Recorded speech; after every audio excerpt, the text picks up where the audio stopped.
So, change oil muna natin tong unit sa Hyundai Santa Fe.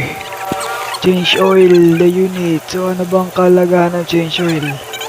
Ang kalagahan ng change oil ay para maalagaan natin ang ating makina at para humaba ang buhay ng engine.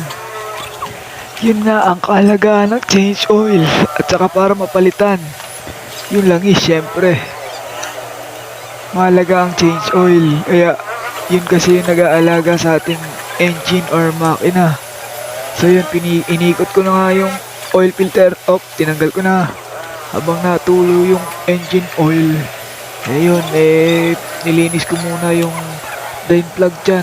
Tapos yun, yung oil filter. So yun, nalinis ko na. Nilagyan ko na ng silicone or gasket maker ang drain plug. Kakabit ko na para masalinan na ng langis. Pero yung pagsali ng langis, di ko na kinuhanan para hindi mahaba yung video.